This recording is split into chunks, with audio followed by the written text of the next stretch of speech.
Hi, this is Mike again. Have you thought about the way our current school system is starting to look more like the education system installed by Adolf Hitler in the late 1930s? Nazis aimed to indoctrinate the younger population was through reforming the education system. They aimed to de-intellectualize education. They did not want education to provoke people to ask questions or think for themselves. They believed this approach would instill obedience and belief in the Nazi worldview, creating the ideal future generation. Yes, I did say they wanted to instill a Nazi worldview. Today the education system is trying to install an anti-biblical worldview or a humanistic worldview. The Nazis first focused on changing what students learned. They changed the core curriculum to emphasize sports, history and racial science as the most important subjects. In 1936, sport was taught for a minimum of 2 to 3 hours every school day. By 1938, this had been increased to 5 hours every day. Subjects such as religion became less important, and were eventually removed from the curriculum altogether. The Nazis also adapted where the students learned from. They introduced new textbooks which were often racist, and promoted ideas such as the need for more living space. Any textbooks used to educate students had to be approved by the party.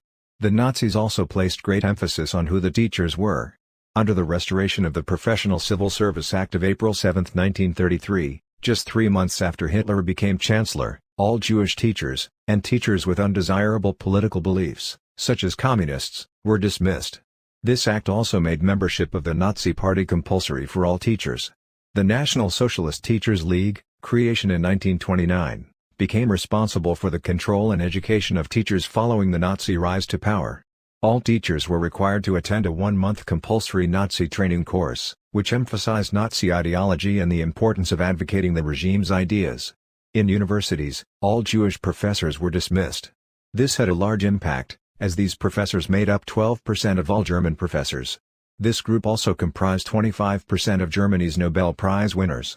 In 1933, in addition to the dismissal of teachers, a quota was imposed on schools and universities, so that they could only accept a certain number of Jewish students. In 1938, these students were banned from attending public schools and universities entirely. In addition to these changes, the Nazis also created several new schools which aimed to train the future Nazi elite. Special schools were set up for students hoping to become future political and military leaders, and Adolf Hitler schools were solely to train those hoping to go into Nazi politics. The Nazis also created another school called order castles. Order castles were the pinnacle of Nazi education, aimed at young adults who aspired to the highest ranks of the Nazi Party. To be considered for entry, applicants had to have attended an Adolf Hitler school for 6 years, undertaken state labor for 2.5 years, and spent 4 years in full-time work. Only 4 order castles were ever established. All 3 of these new types of schools focused on indoctrinating pupils in Nazi policies and beliefs to the highest possible degree. Today, American schools are reducing the emphases on reading, writing and arithmetic. They are creating more social indoctrination courses such as comprehensive sex education, critical race theory and social justice.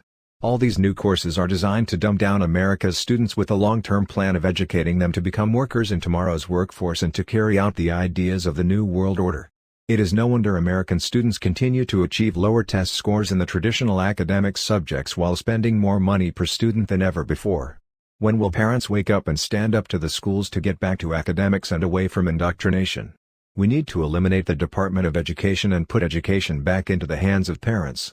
To combat the power of the teachers' union, we need to promote school choice so that parents can decide where to send their kids.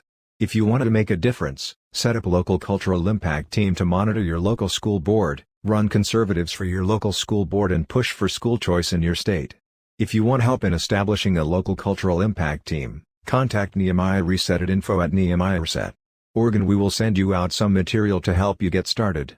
Stand up today for your kids and your grandchildren so that they learn true American history and don't become indoctrinated with the plans of the global elite.